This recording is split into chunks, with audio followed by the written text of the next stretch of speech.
Sean was hired by the Mercer County Joint Planning and Zoning Commission as the zoning administrative official.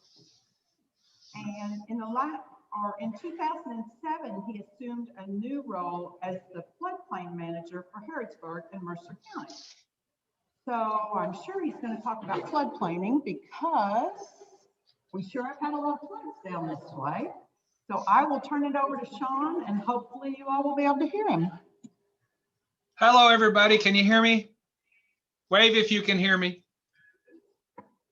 Okay. I apologize for not being there in person. There was a mix-up. I really had your all's visit on a different day. I'm sitting here at my desk just doing what I do, and Cassie calls and says, well, are you close? And I'm like, close to what? She said, Pikeville. And I was like, no. She said, you're kidding. I said, no, I'm not. I really am sitting at my desk working, and I apologize for not being there in person. I will tell you, however, the best part of that is now that we've hooked up a Zoom conversation, we will not be here very much longer because you all won't be able to ask me questions, I don't think. So I'm going to go through the materials, and we will, if you do have questions, we'll figure out some way. I'll be happy to answer anything that you have. So before we actually get rolling, is there anything anybody wants to ask about things that David might have said earlier today that I can give you the practical side of versus the lawyer side of? Okay, so did anybody want to ask any questions that David might have said that you want the practical side on instead of the lawyer side? Or is everybody good? Everybody's good, Sean. I should probably find out if there's any lawyers in the room too. We do have one. Okay, so I can't do any lawyer jokes today? No lawyer jokes today. All right, good enough. And well, every time I want to talk to you, I have to come up here and push this button. Okay. Okay. Yeah, might as well then just have a seat. Okay. All right. Okay, so we're going to, I got 3 topics to discuss with you all today. One of them is about variances. Variances are items that are covered by Board of Adjustments, which is a separate entity of planning and zoning. So this is an actual case of an event that happened here in Harrodsburg a few years ago.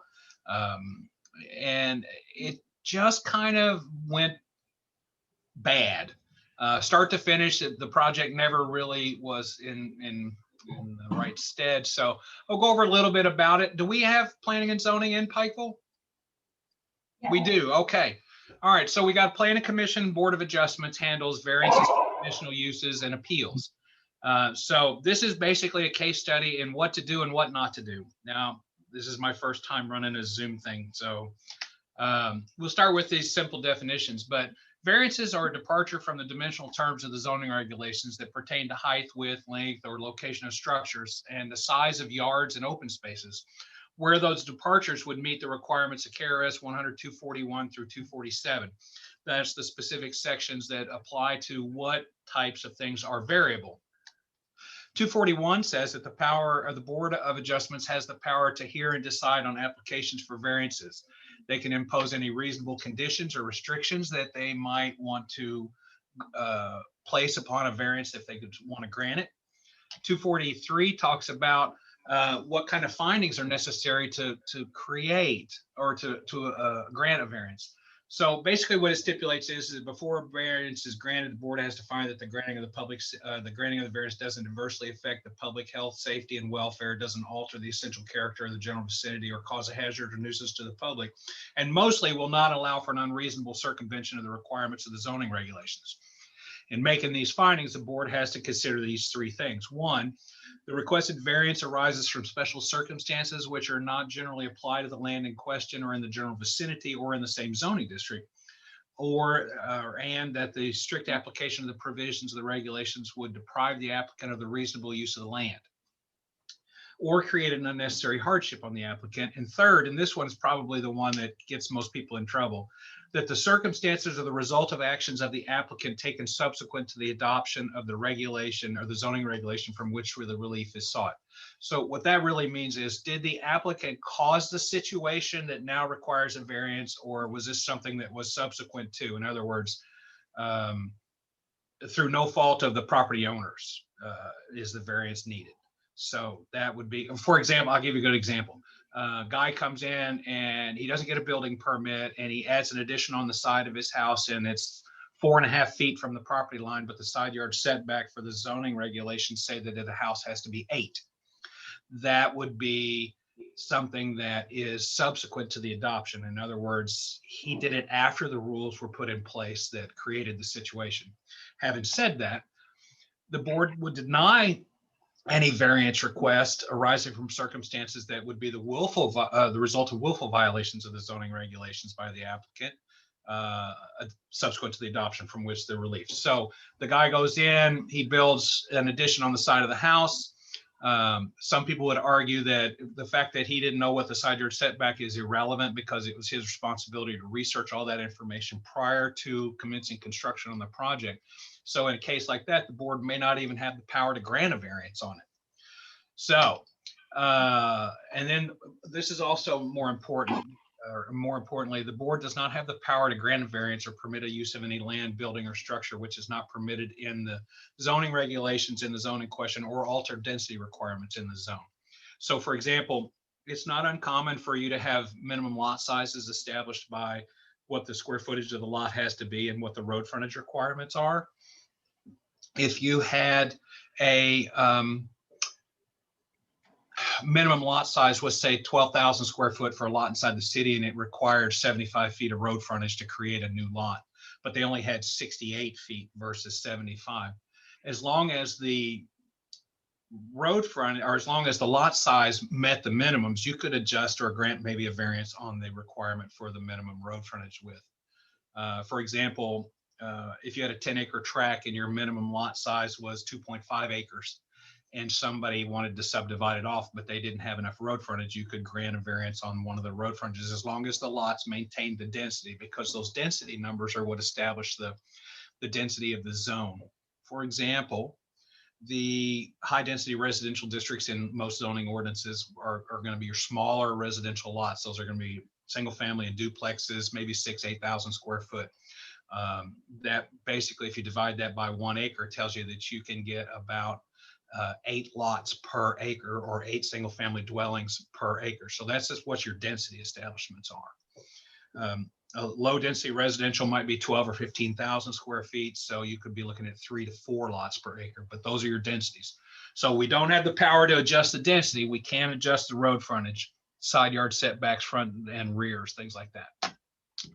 Variances apply to the property for which it's granted and not the individual who applied for it. Variances run with the land and are transferable automatically with any future property owners, but you cannot transfer that variance to a different location. So for example, if you applied for and received a variance a couple of feet or something on a side yard setback on Oak Street, and then you sold that property and you moved to Maple, and you needed a variance over there to do something, you'd have to go through the whole variance procedure for that new piece of land. Conditional uses, on the other hand, are issued to a person. So if somebody operates a bed and breakfast and they sell that, that permit would become null and void, because the property owner is no longer the person who's operating the bed and breakfast. So, but variances are kind of like those beers commercials. Diamonds are forever, so are variances. Once you grant them, they're there for the duration. And are we good so far? Everybody good? Wave your hands, jump up, down, do some jumping jacks, whatever. Okay, good. All right, so that brings me to the case study itself. In this particular case, this is a final plat amendment. I hope you all can see it okay. If I move my cursor, do you all see my mouse? Does my mouse move around? Yes. Is that yes? Okay. Yes, we can see your mouse. Okay, well, that's good, because I don't have a laser pointer, so I'll just have to use the mouse. Anyway, this was a subdivision of a lot that was out in a subdivision out near Harrington Lake here in Harrodsburg. Property owner is a doctor from Georgetown. I'm going to call him the good doctor because somebody theoretically could know him, and I don't want to offend anyone. So anyway, the good doctor, his wife had developed some osteoarthritis, and she was probably going to end up wheelchair bound in the next 4 or 5 years. So he decides he wants to have his house retrofitted. This is a lake house vacation weekend thing. He wants to have it renovated so that it could be brought into ADA compliance, so she could get around through the house with wheelchairs and things like that a little bit better. What he learned was that it was actually cheaper to build a new house ADA compliant than it is to try to retrofit the existing home. So he split his lot in two and created this extra lot, this 5F lot, and then obtained a building permit from us to build a second home. But in actuality, it's two homes on two individual lots. So in the process of doing the building and the construction, they hired an engineer to come out. He sited the house location to make sure that everything was supposed to be there was there. And it was set properly to meet these setbacks that you can see on the plat. Once they put the building in place, they ran into an issue. If you'll notice here, there's a little triangle of the deck that's on the back of the house that actually is in violation of the 20-foot rear setback. But that wasn't what prompted all of this. What prompted this was this little staircase location right here. You could see where they were going to put stairs in, and they said they were having issues because it was lakefront property, that they needed to configure the stairs in a way that would have been not normal. So I agreed to meet with them on the property, went out to the property, and we walked through the rear and looked at it. And my first thought was, well, why don't you just turn a 90-degree angle and run this stairs down to the ground level this way? That would run perpendicular, parallel to the rear of the house and the deck. So you just basically have a landing right here and then go down the steps. And he said he couldn't do that because there were septic tanks or holding tanks that drained down to the common area, which is this part up here, because this whole subdivision's on a package treatment plant. So what he wanted to do was he wanted to extend the walkway out like this, put a small landing, and then ladder back a set of stairs into the hillside because it's lakefront property and it slopes down to that common area. So I told him that I didn't think that would be an issue. He showed me where the rear property lines were, and when I was standing on the rear property line and about where they said that the landing was going to become, it didn't even reach the deck of the house beside it on the back side. It was basically about even with the rear deck on the next house, which would be over on this side of the property here. So I told him it would be okay. We amended the permit and we collected a little bit more money for him for the additional square footage of the project, and they built this. It doesn't look like a really big deal. Anybody see anything out of the ordinary with it? Not really, no. It turns out, though, that was a problem for the next door neighbor. And as you can see, the walkway extends straight out, it ladders, and then turns back into the house. But the deck, well, I don't know any other way to say it, so I'm just going to share it with you, and you all can take it for what it's worth. It appeared the good doctor had a thing for the next door neighbor's wife and was using the catwalk as a way to be able to peer inside the house and take photographs. If you're laughing, you're not going to be the only ones. Thank goodness during the public hearings, none of that was ever mentioned, so I wouldn't known what to expect from that had it actually happened. However, this is what they built. So the next door neighbor comes and complains about it and tells me that it's not right, and he can see in our deck, and it's an invasion of privacy. Those were the nicest ways it was said, but like I said, none of that happened during the public hearing when we go through the actual variance procedures. But so we discussed it for a while. They basically gave up on it, and then a few weeks later, I got a phone call from the property developer, the guy who had created the subdivision, and he basically said, Sean, the good doctor has built a bridge. I said, what do you mean a bridge? He said he built a bridge between the deck of the new house and the deck that he's building, or the house that he already has. And I'm like, surely not. He wouldn't go and build a house that would tie these two together. As you can see, he did. And I was praying as I was driving out there to go take these photographs that was just going to be maybe something that he was going to use to transport furniture back and forth between the two houses. But no, that's not the case. He actually built a 4-foot wide deck that connected the two of them. It's got top rails and balusters. You can see it. It was just amazing. It was actually that visible from the street as all the neighbors and everything were walking by. So I called the builder who we'd issued the building permit to, and he was a good friend of mine. I've known him for probably 20 years. And Roger Ayers, I said, Roger, I said, did you build a bridge between the decks of these two houses? He said, yeah. I said, why would you do that? He said, well, the property owner asked me if I could. He said, it'd be nice to be able to access the house from the other side, so I built it. I was like, so you don't see any issues with this? And he's like, no, why? And I was like, well, you're encroaching the property lines. You've built a structure that goes between the two of them, basically, in essence, turning these two single family housings into a giant duplex. I'm sure there's fire and safety concerns about it. And you violated side yard setbacks on both pieces of property. Well, I never thought about that. Yeah, I understand. You would have probably called had you have. So anyway, I told him, I said, Roger's got to go. I said, you got to take the deck down and, or take the bridge down. He said, okay, I'll let the property owner know. 8 o'clock the next morning, the property owner calls and says, I got to have it. I said, I do not have the authority to grant you variances that would allow you to encroach property lines with this stuff. So that can't be done. The only way you could do that would be to go through Board of Adjustments and get a variance on it. I said, personally, off the record, I don't really care. I said, you own both structures. I said, if I was going to make a recommendation to the Board of Adjustments, should they be decided that they wanted to grant you a variance, I would make a condition upon the fact that you own both the homes, and that should one of the homes sell, that would have to be removed as a condition of the variance. Otherwise, we would sue to have it taken down. He said he didn't think it was a problem with that. So a couple of weeks later, they get property surveyor come out there. They do the project, and they bring in a variance plat, which is this here. As you can see, it shows both the homes, both the lots, everything's the way it's supposed to be. And then when I got to looking at it a little closer, I found the bridge between the two decks. And then I saw this little part right here, this little triangle. Can you all see that okay? Big faces, yes. Okay. He basically built this catwalk to run out there with the landing and encroached it over the rear property line completely into a common area that's owned by the homeowners association. So I notified him of that, and I said, you'll have to remove that. And if you're going to keep the catwalk like that, you'll have to apply for variances on that as well. Now, this is where it gets fun. They withdrew this application.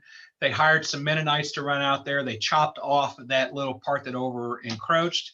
They came back and they requested a new variance with 0 setback on the rear property line here. You can see how they chopped it off, and then left the bridge. And then they wanted to do the variances on the side yards between the two lots.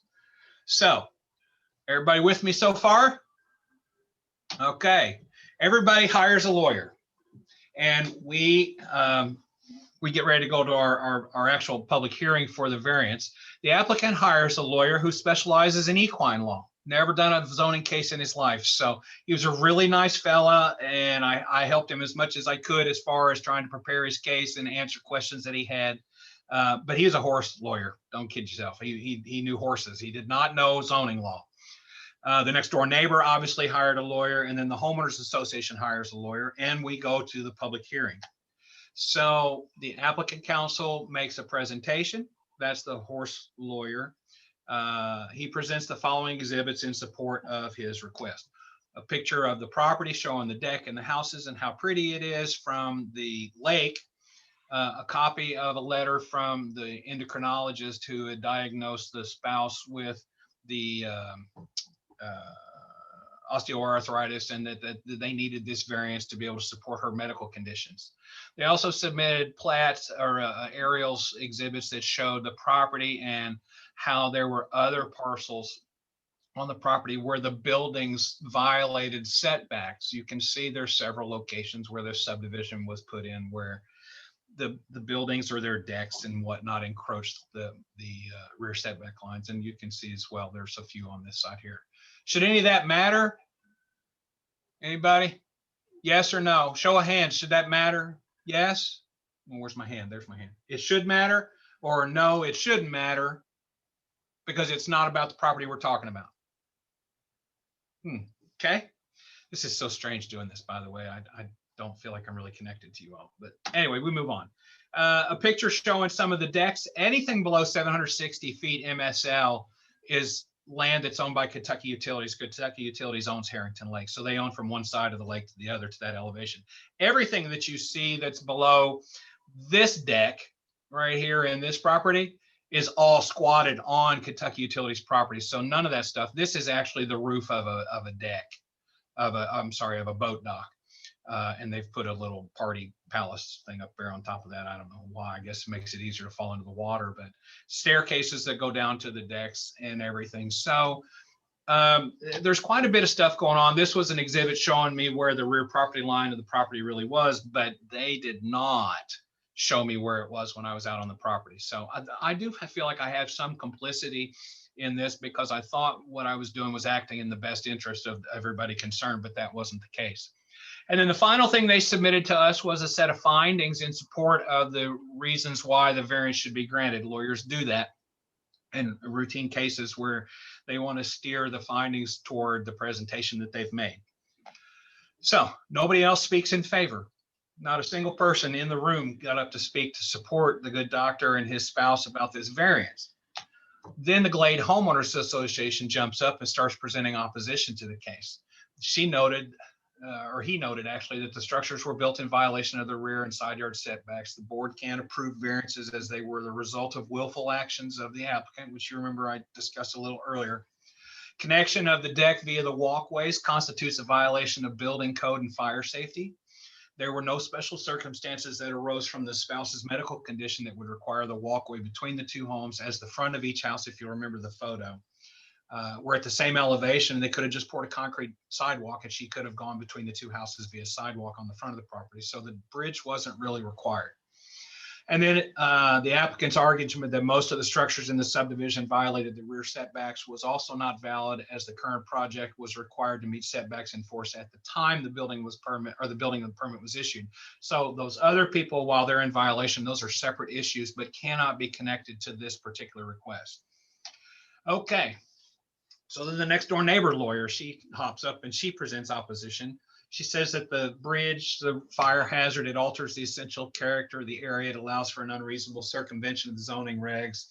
Nothing special about it. Doesn't create an unnecessary hardship on the applicant. Can't be approved because the actions were taken subsequent to the adoption of the ordinance from which the relief was sought. The deck extension, which is the catwalk, adversely affects public safety and health and welfare. Is a contentious issue with all the homeowners. Altered the essential characters, a nuisance, as it affords the applicant the opportunity to infringe on the privacy of the neighbor. That's as close to peeping Tom as we got. Okay, so it also impeded the view of the lake. Granted, the variance allowed for an unreasonable circumvention of the regulations. It doesn't create an unnecessary hardship, and the testimony that 75% of the subdivision didn't apply. So there were no circumstances that were special to this project that merited consideration for a variance. So now nobody else speaks in opposition to it, because this is the first time I've ever been to a Board of Adjustments hearing where the only person who spoke was lawyers. 2 hours have gone by, and my board members, which I have a 5-member Board of Adjustments panel, all citizen members, of course. One of them was conveniently on a cruise. Somewhere where he was sending photographs of palm trees and his feet sticking in the water, which I thought was just mean. And then one of the, actually our chairman of the Board of Adjustments was actually a property owner in the Glade subdivision. So he, while he didn't technically meet the conditions of a recusal or a conflict of interest, he did decide not to participate in it, as he was a homeowner, mostly because of the perception that the issue was involved, and he probably had already heard everything and he needed to hear from the subdivision. So it was probably best for him to bow out. So I was down to 3 members. So as I mentioned, 2 hours earlier, or 2 hours later now, I've got a 3-member board that's heard pretty much all they want to hear. So they closed the public comment period, and we enter what I called uncharted territory, because now we're really doing judicial review, which, you know, Board of Adjustments is a quasi-judicial entity because we render rulings and grant and deny things. But in this particular case, this is becoming more like a court case every day or every minute. But because of the sheer volume of the testimony from the 3 lawyers, the board decides to table the decision till the next meeting a month later to allow all the attorneys to prepare briefs in response to the testimony that was presented at the hearing to be reviewed by our attorney. And everybody agreed that the briefs could only address testimony that was presented during the public hearing. And also, this is something else I'm not a personal fan of, because you can get in trouble really easy. The board members wanted to go out and visit the property in person. Now, some people say that's fine. Some people say it's not. I'm not a fan of it because anytime as a board member or a planning commissioner, you go out to look at something in the general public where you're going to have to render a ruling or make a vote on something in the future, you risk having somebody from the property come out and want to talk to you. And that puts you in a position where you're having contact about a particular case or a potential case outside the presence of all the other parties. Obviously, it's contact is ex parte communication. And without trying, you can really get yourself in trouble pretty easy. But I did manage to figure out a way to make it work because they were bound and determined to drive out to the glade and see all of this stuff firsthand versus the photographs and everything. So what we did was we arranged a predetermined date that the property owners would not be on the property.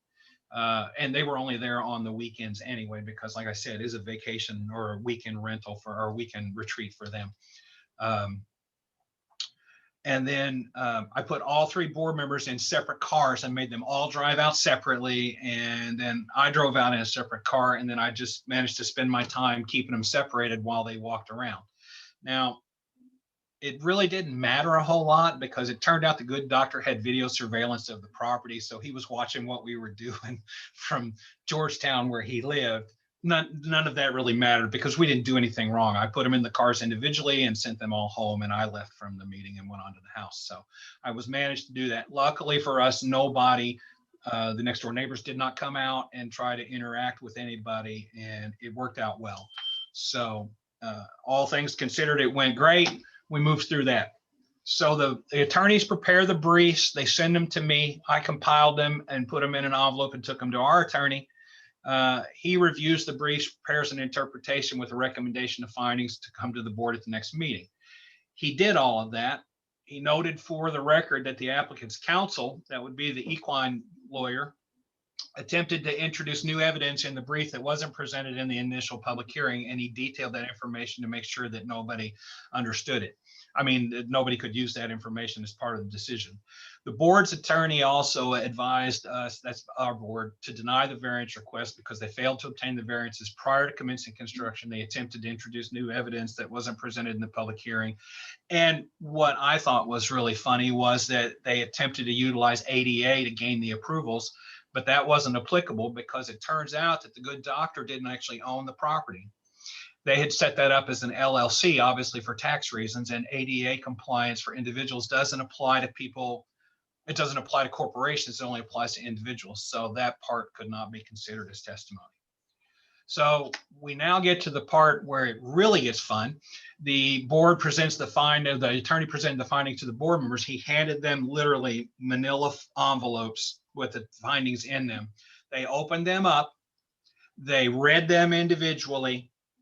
And one of the board members said, I make a motion, we deny the variance. Boom, that was it. 3 quick roll call votes, no, no, no, or yes, yes, yes to deny, and that was the end. You think that's the end of the case? Show of hands, yes. Show of hands, no. You're right. We move on. Now, oops, wrong way. Now the applicant wants to file an appeal. So he fires the horse lawyer and he hires a new attorney for the appeal. 28 days later, they alleged that the board acted erroneously and that secret meetings were held to conduct how the case would be decided. They also decided that the appeal would only deal with the deck as they were only interested in keeping the deck. When we're talking about the catwalk was what we're talking about. The bridge would be removed at the decision of the applicant and argued that the variances weren't even needed in the first place. So that was the basis for the appeal. So they agreed to get rid of the bridge. They did take it down. That was about $6,000 worth of materials lost. And after that gets done, I get an open records request about 3 or 4 days after the appeals filed. And basically this new lawyer who's from, wait a minute, where are you guys? You guys are in Pikeville. He's up from Maysville, up in that general area, up by Cincinnati area.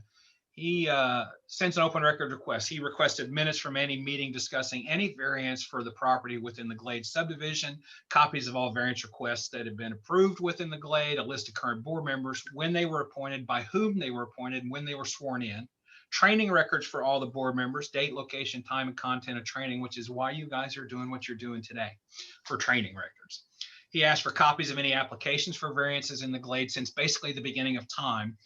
copies of all emails, written correspondence, letters, and memorandums between the board members and myself, and copies of open records rules, and a copy of our bylaws, which was 943 pages of information, which I compiled, made copies of, and produced within 3 days, as is required by the Attorney General. So I thought that was the end of it as far as that goes. 6 days later, he sends another open records request. And this one only had one item, and it was a copy of any and all applications filed in the last 5 years seeking a building permit or variance, but accepting only the documents already supplied in response to the previous open records request. So I thought about that for a second, and I realized that in the last 5 years, we had written over 675 building permits in Mercer County. He did not ask for ones in Glade. He asked for every building permit with 15 pages per average on those permits. That was over 10,000 copies. And there was no way that I could sit down and spend 3 working days creating 10,000 copies with me being a one-person office at the time. It'd take me at least 3 weeks. So I contacted the attorney via email, and I explained the situation to him, and he agreed to a 3-week extension. So all that's in writing. We're all good to go. It was also noted by our attorney that since the appeal had already been filed, that we were really in a different area where the open records shouldn't apply. So he instructed me not to make the copies as it was thought that the Open Records Act didn't apply since the appeal had already been filed prior to the open records request. He thought that since we were in litigation on this, that the rules of civil procedure governing pretrial discovery should apply, and the court should be requesting that information, not the applicant. So a whole month goes by in which I've done nothing. And the attorney sends me an email and wanted to know the status of the open records request, to which I referred that all future correspondence should be directed to the law offices of David Patrick, who's our planning commission attorney. In response to that, he filed a complaint with the Attorney General for noncompliance with open records. This is all legal maneuvering and fun stuff. So anyway, the Attorney General sends us the notice of the complaint, an opportunity for us to respond. We responded with the pretrial discovery rules and things like that, and we lost. He said, no, you got to produce the documents. So altogether, there was 12,650 copies.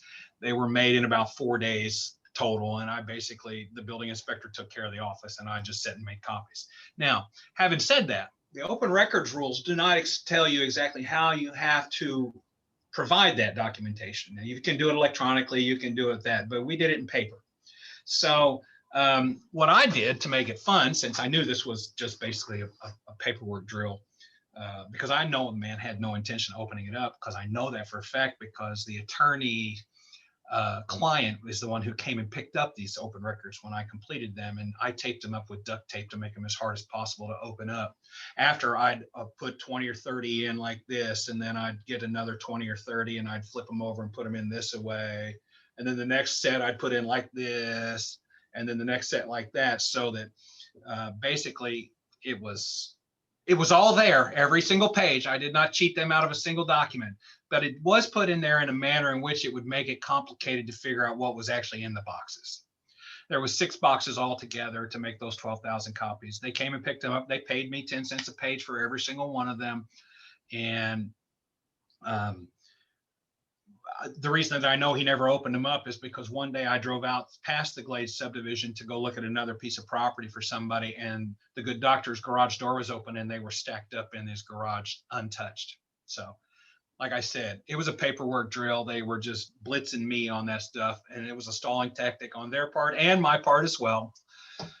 So we get through all that stuff. So it turns out that the lawyers for the homeowners association and for the next door neighbor did not want to be left out of this case, because the outcome of it in their mind was too valuable to be lost in case we screwed up and didn't do what we needed to do. So they made petitions to join in the appeal with the planning commission's attorney, or the Board of Adjustment's attorney, so that they could all 3 tag team this new lawyer. So 3 months of delays go by while they're preparing briefs and reasons why they should be made a party to the appeal. The court reviews the briefs over top of the objections of the new lawyer for the applicant, and he lets them in. So then the applicant turns around, the attorney turns around, and he amends his initial complaints on the appeal to a motion to remand and in response to our motions to dismiss and a motion in limine, which was to suppress some information, which I thought was just hilarious considering the fact that in his original appeal, he said that the variances weren't needed in the first place. So why would you file a motion to remand to send it back to Board of Adjustments to be heard a second time if you didn't think the variances were needed? Anyway, so after all this political and maneuvering, well, not political, but legal maneuvering and wrangling and everything, the judge ruled that all the motions the applicant made were denied and the case would stand as presented, which means we won. His ruling basically stipulated that the rear yard is measured to the nearest point of the structure, and that would include the attached rear deck. So if the deck is attached to the house, it's part of the house. So the closest point of the deck to the rear property line is the rear setback for the house. The argument that the board didn't render the decision properly by not open discussion of the staff attorney's briefing was denied because that wasn't required. That's a problem perception wise that we have addressed subsequently that needs to be handled. If we have a case where we're producing findings or they're being provided for us, they need to be written into the record and accepted permanent or formally so that they're made part of the record. According to the law, we don't have to do it that way, but from a perception standpoint, the best thing was that we could do that so that there was no question. And then, of course, the other argument was that the applicant was deprived of his due process, which I find hard to believe. But that was denied because the public hearing was over 2 hours and everybody in the room had an opportunity to give testimony either in support or in opposition to it. But here's the best part of all. The biggest bomb of this order that the judge ruled was that the applicant failed to properly appeal the staff's determination the variances would be required by filing an appeal on the issue to Board of Adjustments under 261. Therefore, because they didn't do that, they waived their right to challenge the board's decision. So 261 stipulates that the appeals to the board can be taken by anybody who feels they've been injured or aggrieved or hurt by any official action, order, requirement, interpretation, grant, refusal, or decision of the zoning officer, which in this case was me.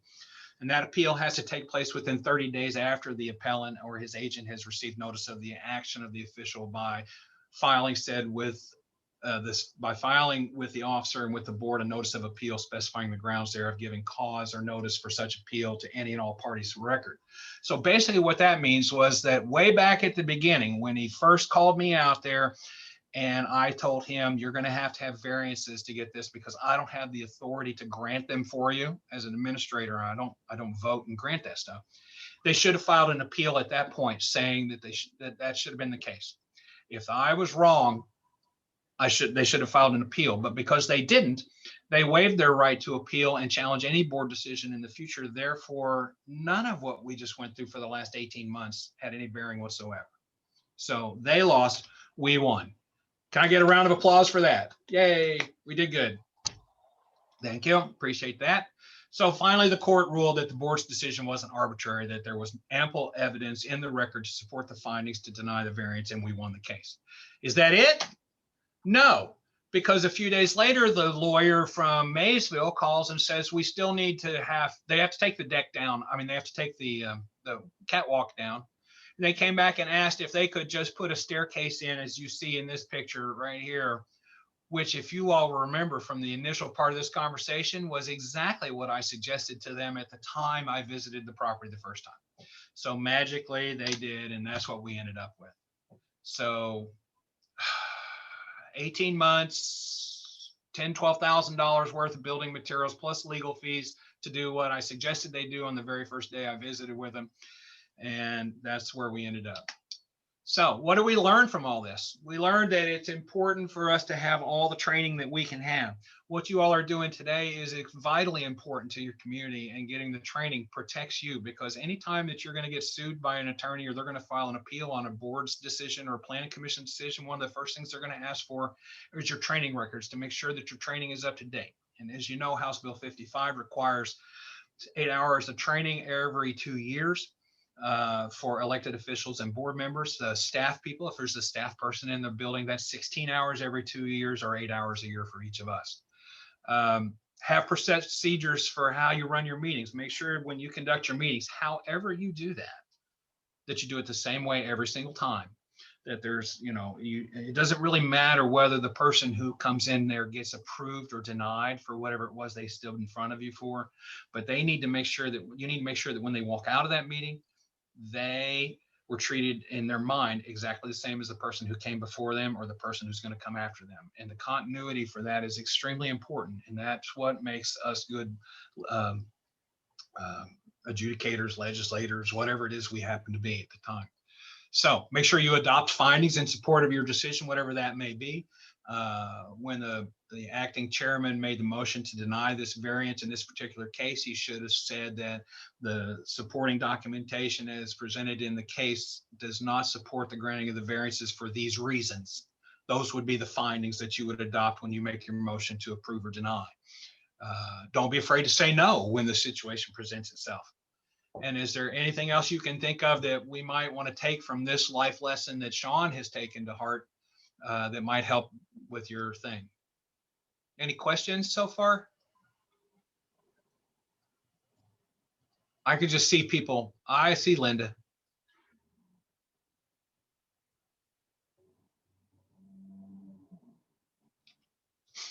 Okay, I don't think anybody had any questions so far. A lot of laughs, but no questions.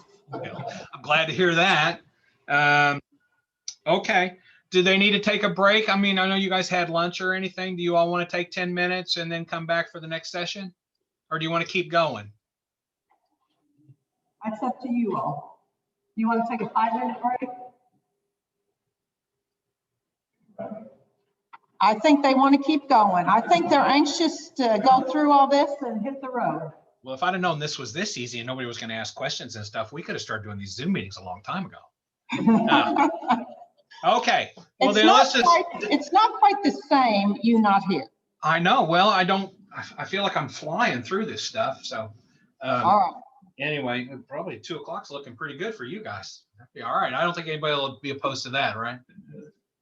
No. Okay. All right. So as Linda mentioned earlier, one of the responsibilities that I got added to me when I took over the job, 2005, I got hired here, been here ever since. In 2007, the state came in and did a community assistance visit. They call it a CAV.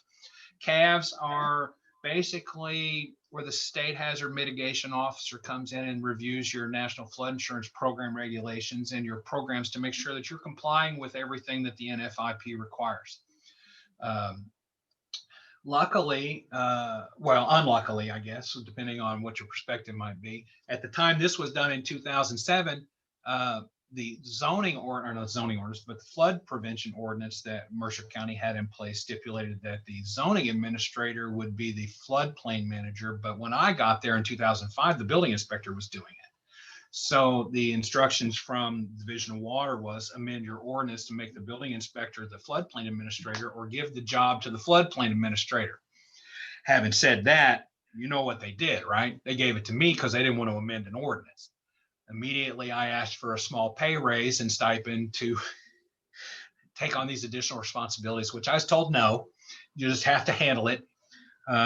So anyway, I didn't know anything about floodplain management or flooding other than what I'd seen on the Weather Channel, like you guys had all seen, and what you see sometimes in Pikeville. And I know you guys have flooding down there, right? You do, right? Everybody's shaking their heads. Okay, good.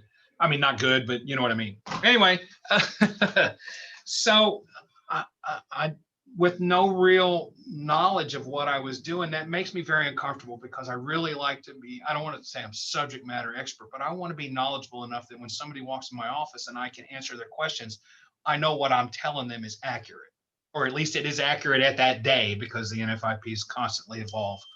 So it turns out that the National Flood Insurance Program has a training facility, and it's part of the Emergency Management Institute. It's in Emmitsburg, Maryland. It's 3 or 4 miles south of Gettysburg in Pennsylvania. It's literally out in the middle of nowhere. Firefighters go up there. They have all kinds of firefighter training programs and stuff for like tornado safe rooms. It's a fabulous facility. But they have several programs for floodplain administration, you know, the basics, learning the managing floodplain development through the National Flood Insurance Program and advanced courses and things like that. And they're free, absolutely free. You just have to sign up for the classes. You buy an airline ticket, you fly up there to Baltimore. They pick you up in a bus and take you to the facility. They put you up in dormitories. It's almost like going to a college campus. In fact, it probably was a college campus at one time because it's right next to a, what's that thing nuns go to? You know what I'm talking about. Anyway, so you buy a meal ticket that costs you $90. And then when the training's over, 4 days later, they put you back on a bus. They take you back to the airport and fly you back home. And then about 4 or 5 weeks later, you get a check in the mail from the government reimbursing you for the cost of the training or for the airfare. So I literally, short of the $90 it costs you to eat while you're there, which you would spend that money while you're training anyway, it's free. So Sean took advantage of that, and I went to every single training opportunity I could get. Every time there was a class that opened up that would help me be better at my job, I took it. Some of it I didn't always understand until, months later, actually, when it comes back. But it turned out to be a good thing because in 2010, we had that flood that, if you remember, was on the Columbia River, and it flooded Nashville and Grand Ole Opry and Opry Mills and the mall and all that. So that flood also cost us everything here because all of that water feeds there. So one of the things that I learned in that 2010 flood was something that was called increased cost of compliance. And we had an opportunity to do a conference a few years ago up at Heritage Hall, where I was asked to speak on using provisions of the increased cost of compliance to keep structures from becoming blighted, abandoned, or dilapidated, which is actually a very common thing that happens in flood-prone areas.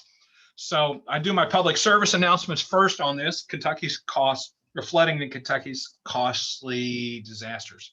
It's way worse than tornadoes and other things because the terms of financial loss and the anguish that's suffered by the victims. You can't always control the weather, but we can limit damage from floods through proper floodplain management. And this is a long time coming, and ICC is really a vital part of this that people don't know about. So anyway, there have been over 65 disaster declarations since 1953 in Kentucky, with the vast majority of them being flooding related and totaling over $330 million. That's now over 70 disaster declarations, and it's close to $500 million. So I'll have to update that. Top 10 facts everybody should know about the National Flood Insurance Program. Number 10, everybody lives in a floodplain. You don't have to live near water to get flooded. They can be caused by storms, melting snow, hurricanes. Now, it's not an issue for us. Although the after effects of a hurricane that comes through the Gulf of Mexico that works its way up the Mississippi River does have impacts on us. So it might not be the actual hurricane itself, but the weather system that created that can very well cause flooding up here, as you guys know. Water backups due to inadequate or overloaded drainage systems, and even water main breaks. If you have flood insurance on your property, it'll be covered. A water main break would cover damage to your property. It's not covered by homeowners insurance. So that water main break, they would not be able to file a homeowner's claim against it, but you could file a claim on the flood insurance policy if you had one. You can get up to $250,000 for the house and $100,000 for the contents. You can buy it no matter what the flood risk is. The low cost preferred risk policies are ideal for homes and businesses that are mapped in non-special flood hazard areas for as little as $129 a year for a homeowner. Flood insurance is widely available. There are about 85 companies across the country that offer flood insurance that's backed by the government. So don't let anybody kid you. I mean, State Farm issues flood insurance policies just like Emu, whatever that guy's name is, it's easy to get. You can buy it through licensed property insurance agents. If you guys have any agents in the room, they'll tell you that you can buy it. A lot of people don't like to mess with it too awful much because it's a little more complicated. And from what I understand, the commissions aren't as great as general line stuff. So it's not always been a big priority, but if you need it, that you can get it. You can get content coverage up to $100,000. That would also include people who own condos or renters. You can, if you're a renter, you can buy flood insurance on a policy as well. You can get up to $1 million in flood insurance coverage for non-residential buildings and contents. That would include things like City Hall and the transportation, the road department's building and things like that, if those buildings happen to be sitting in floodplains. And if you think about it, in a lot of cases, your sewer systems, your water and waste treatment plants. Those are your waste treatment plant in particular is usually in one of the lowest areas in your community, so that everything gravity drains toward the system as much as possible, so they don't have to put in lift stations. Well, unfortunately, that also means that that's where most of the floodwaters are going to go as well. So they're usually causing problems. So you want to make absolutely sure that if you guys get caught in a flood, don't go wandering around and wading through the water, because it's not just water that's floating around in there. Take that into context of what I just talked about with the waste treatment plant, and you'll know what I'm trying to tell you. Anyway, moving on, there's a 30-day waiting period before coverages go into effect. It didn't used to be that way, but it turns out that people in Florida have to abuse the rules down there. They would see a hurricane coming 5 days out. They'd run out and buy a flood insurance policy. And then when the hurricane would come and hit them, they'd file a claim and settle up with them and then cancel the policy. So that doesn't work to the best interest of the government or everybody else. So they instituted a mandatory 30-day waiting period. So that's, if you have to get it, you need to make sure you plan accordingly. We have normal seasons where our flood potentials are way higher than they are. Like right now, we're in the middle of one of those now, and it'll run till about August, and then things will kind of slack down a little bit as Kentucky, how Kentucky dries out. Federal disaster assistance isn't the answer. There's only, you can only get disaster assistance from the federal government if the president declares a disaster. Flood insurance, however, will pay no matter what. So you're covered. It's not just a central Kentucky thing. This is flooding in Louisville, Lexington, Cumberland River. That's Barberville, Harlan, Pineville. You guys, I don't have pictures of Pikeville, I don't think, but Covington. I was trying to basically cover all 4 quadrants of the state. This is Mason County. That's where Maysville is. And I've always hoped that that Yukon that you see right here belonged to the attorney who was in that case. I hope it doesn't. I will tell you that the guy who lives over here in this house was at my last training, which, by the way, was in Maysville a couple of weeks ago. He came up and told me that he actually lived in this house and he had seen this picture before. I said, well, that's great. Okay. Rabbit Hash, Middlesboro, Augusta, that's over in Western, Calhoun. Okay, so here's where we get to the flood part, and we talk about this. This flood that took place in 2010 happened on the 1st and 2nd of May. It was a massive rain event. As you can see, Mercer County got just under 7 inches in basically 30 hours. That was a radar composite, which showed what it looked like on the 1st of May. Mercer County is in that circled area, and then again on the 2nd of May. So we had a substantial amount of rain. Truth be told, we actually handled it pretty well. But as the land drains in Boyle County and Mercer County, everything drains toward Harrington Lake in the Kentucky River.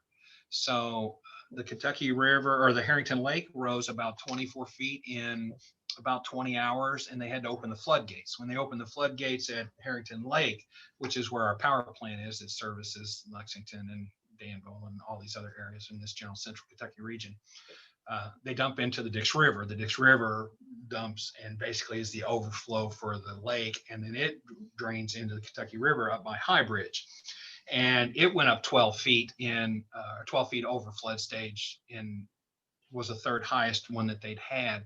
So we had some serious problems that we had to contend with. We had properties on the Palisades Road, which is on US 68 coming out of Mercer going into Jessamine County.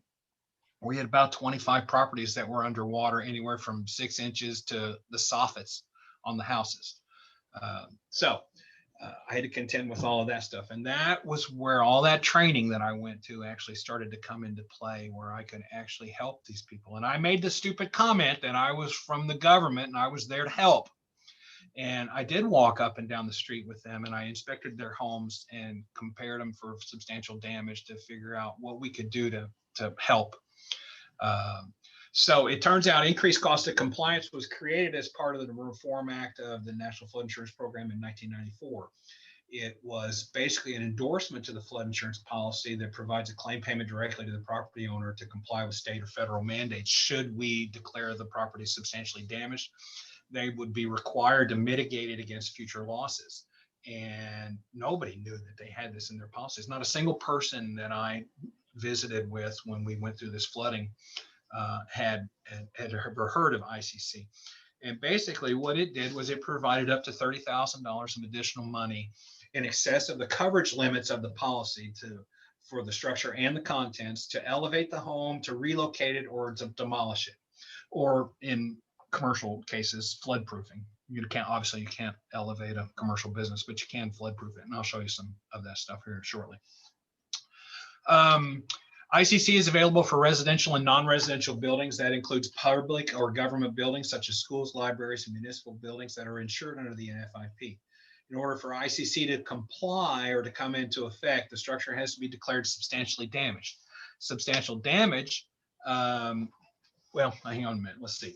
We're only eligible for ICC if it's located in a flood hazard area, which is an A zone or a V zone. Now, V zones are specifically coastal flood zones. Those are the ones you see if you take a vacation and you go to the beach and Myrtle and whatnot.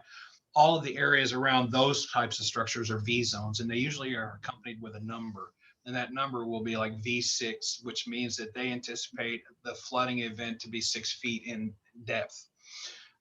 We don't have those obviously here, so it doesn't really matter, but just in case you're curious, what we have are A zones, AEs, AOs, A's, and others.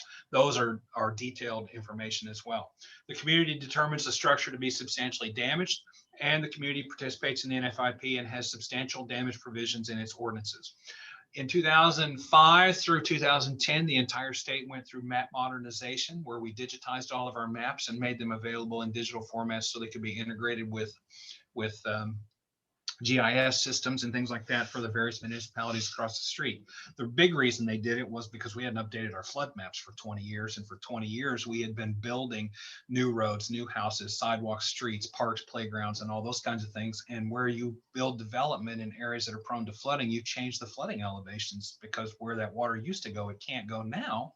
So it has to be accounted for. So MapMod comes along. When they did that, the state was proactive in it. They created model ordinances for each municipality, one for the city and one for each county under the appropriate KRSs that created these great ordinances for us that dealt with substantial damage. So everybody in the state has these provisions built into their ordinances. So for a structure to be determined to be substantially damaged, it has to be determined that is substantially damaged if the cost of restoring the structure to its pre-damaged condition equals or exceeds 50% of the market value of the home before the loss occurred. In other words, will it take more than whatever, it'll take more than 50% of what this house is worth to put it back to the condition it was before it got flooded. Or in the case of repetitive loss properties, that would be 2 flood claims within a 10-year period on their flood insurance policies. Then the damage threshold drops from 50 to 25. So it's substantially damaged. And I can tell you with absolute surety, having experienced this now twice, because we just had flooding a couple of months ago that I've had to contend with as well. It does not take much water in a house to exceed 50% market value as far as declaring a structure substantially damaged. I mean, you're talking, with today's figures and things like that on values of these homes, 6 or 7 inches of water on the main floor of a house will well put you over 50% threshold.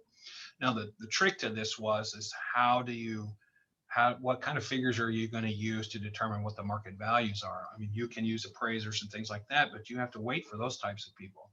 We established, or I should say, I actually established it. I don't know if it was right or wrong, but I was consistent with it. I took the market value or the tax value assessed by PVA for the structure itself and used that uniformly across every structure that I had to do the inspections on.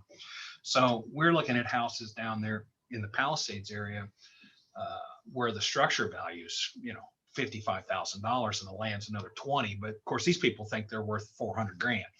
So by using those numbers at $50,000, it only takes a $25,000 claim to put it in substantial damage. So as you can imagine, many of those structures were declared substantially damaged. So if that determination is made, we visit the property, make the substantial damage determination. I've got a computer program, and basically you walk through the house and you look for certain things and you answer questions in the little app, and then it will print out a report for you and tell you which structures are that way. If the answer is yes, you provide a written determination to the policyholder. That document's important because it has to be taken to the insurance agent to set up the ICC claim.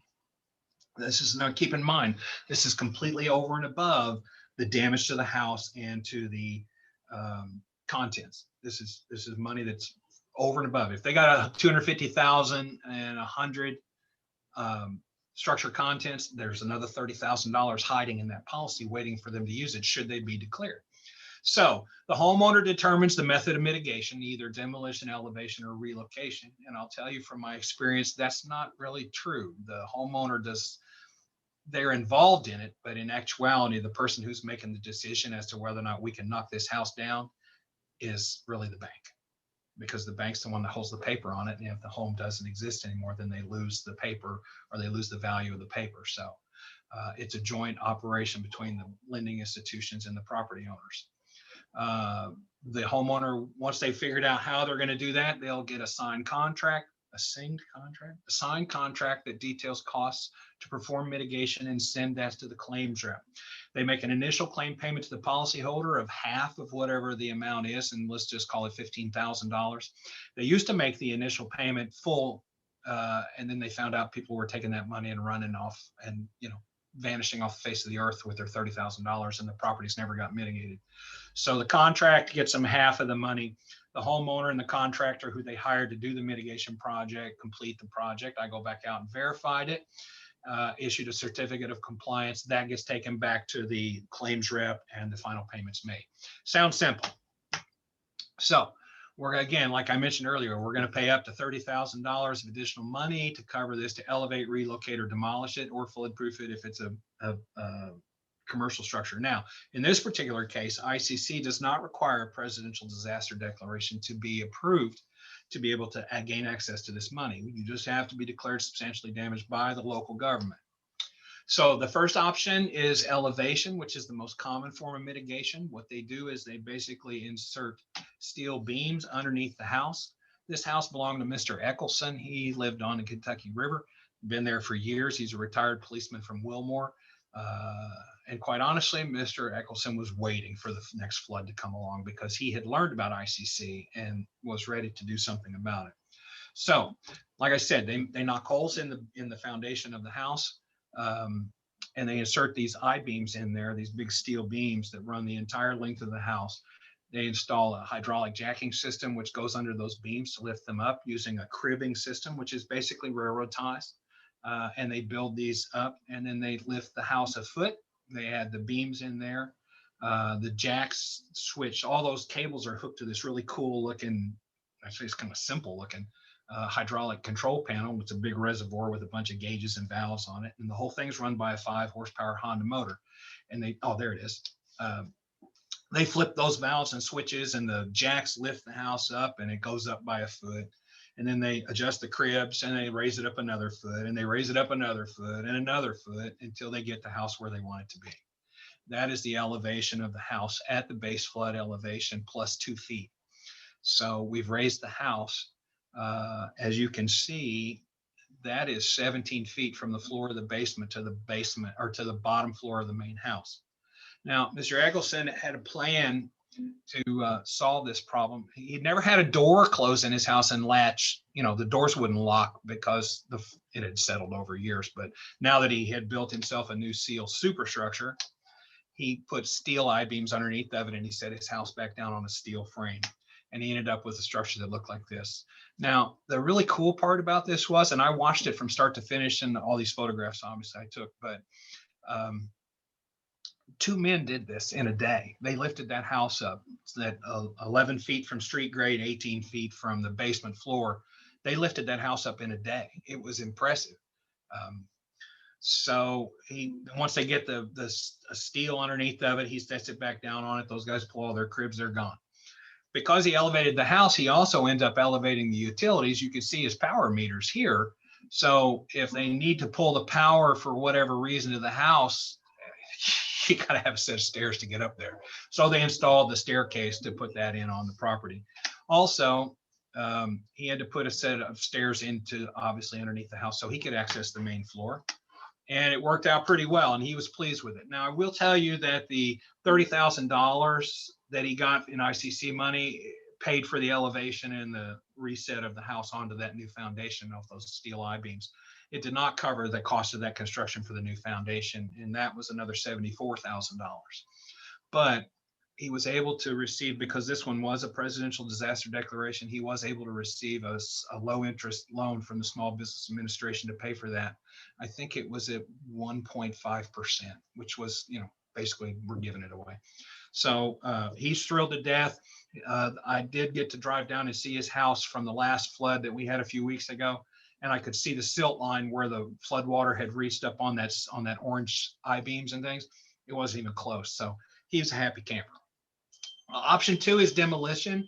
There are situations that from time to time where the building's been so severely damaged over time that it can't be elevated or relocated. And then really the only recourse in this particular case might be just knock it down and start over. It's the least expensive of the 4 mitigation options. It's not necessarily the most viable option, as I mentioned earlier, because it's decided with the mortgage lender. So they have to make those decisions. And I don't know, what goes into that process because I'm not privy to that. I just try to guide and counsel them on it. Same process basically runs on this particular project. Got to make a substantial damage determination and fill out the forms. They file the claims. They have to get permits for the demolition of it, and then they actually demolish the structure. You clear the site of any remaining materials, such as the foundation. It can't be shoved or bulldozed into a hole and covered over, but it has to be actually taken and removed to a construction debris landfill or a regular landfill. They remove any of the utility systems that are on site to the property, grade and stabilize the land. And then it can be redeveloped, but all new construction would have to meet the current rules in place today. So here's an example of one. This is actually the last house next to the Salt River, which is on 68, going the other way toward Washington County. This is just outside the city limits of Harrisburg. You can see the water line, which basically runs up about even with the bottom of the window. So you can see how much darker the brick is. And all that water that's in front is actually a 12-foot drainage ditch that runs through there to help bring water from the city all the way out to the river, which actually works both ways. So they start the demolition project on it. I marked off the locations with the orange paint to show you where the floor elevation was and where the water level actually got to. And this is the sill plate that's underneath the front porch. You can see that it's just been ate up through the years. It's rotted out. It's got termite damage. It's as much flooding as there was anything else. And this house probably would have started to deteriorate pretty soon had there not been another flood just from the damage that you can see from there. So we knocked it all down. Obviously, after they cleared the contents, they loaded up everything, put it in a dump trucks, and they took it away. They graded the site down. The land behind it, you can see it behind. Also, there's a white storage building and a couple of vehicles and a fence. That fence is still part of the property. That's where they kept their dogs while all this was going on. They still own the property to this day, but as you can see, the driveway's still there, but there's no house. The driveway wasn't part of the mitigation project, so it wasn't required to be removed. And as I mentioned previously, because they can redevelop the property, they just left the driveway in place. So everything worked out good with this one. The lady who lived in the house, she was in my office, and she cried and she got tore up. I got tore up over it. She had to go to the bathroom. She got sick to her stomach, and we talked, and I explained these procedures as softly and gently as I could. And basically we got to the point where I told her, I said, one of these days we're going to look back on this and we're going to laugh. And she's like, you're out of your mind. And sure enough, about 2 years later, she did come in to see me. They built a new house up on top of a hill that there was no way, quote, it could be flooded, because if her property got flooded, the entire county would be underwater, which I love that comment, because I don't care, there was this one time, there was the one flood that took place. I think it was about 40 days long. But anyway, I digress. So the third option is relocation. And this one bugs me immensely, but I'm going to share it with you anyway. So as a mitigation option, it can offer the greatest protection from future flooding. It would make sense to me that if you were going to relocate a home out of the flood from a piece of property that's been flooded, that you would move the house to some place where it's not in a floodplain. I'll pause for effect on that. It would make sense to move it to a place where there's no flooding, but this does not require that. Relocation involves moving the building to another location on the same lot or to another lot, usually outside of the floodplain. And the site where the new structure is relocated is also eligible for redevelopment under the same provision. So if you take the house and you move it from this spot and you take it somewhere else, the spot where the old house, like the demolition project, then can be redeveloped there. You can build another house. But if you're going to relocate the project, you can relocate it into one of three places: another location on the same site where the risk of flooding is less, another site within the special flood hazard area where the risk of flooding is less, or a site outside the flood hazard area. Now, does that make any sense to anybody? I'm going to move it to this spot. I'm still in the floodplain. But if I'm going to move it to this spot, I'm going to have to elevate it anyway to set it in this location because I'm still in the floodplain. So if you're going to have to elevate it anyway, why bother relocating? And why don't you just leave it where it was and elevate it on spot? But I didn't write these rules. I'm just sharing with you what they say. So the purpose of ICC obviously is to significantly reduce the potential for future flooding losses to the buildings. Now, the community should always give careful consideration to allowing buildings to be relocated to a site in the flood hazard area. I try and routinely try to talk people out of building in places I know can get them killed. And it doesn't always work. And you can't prohibit it. There's only one place in a flood zone that you can prohibit floodplain development, and that's in a regulatory floodway. That is where water velocities are high enough that they're studied to the point where it'll knock a house off a foundation. I'm sure you guys remember about 4, 5, 6 years ago, there was a house from Taylor County that was going on the Weather Channel, and about every 4 commercial breaks, you'd see that thing go floating across and be smashed by a bridge as the water velocities took it underneath that bridge and just demolished it. Fascinating to see, but as a floodplain manager, it's something you don't really ever want to see. So the other option is more commercial related, not more commercial, it's completely commercial related. It's a combination of flood proofing, which allows for adjustments and additions to buildings, which eliminates potential for flooding. You can only do this in non-residential buildings in A zones, and non-residential structures in V zones have to be elevated. Those would be the beachfront houses that set on pilings that you guys have seen if you've been to the beaches.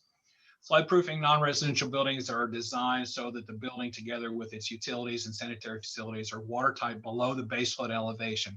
That's the water level that's shown on the maps that you see. That's where they believe a 1% flood, which is the same thing as a 100-year flood. A lot of that terminology has changed over the last few years.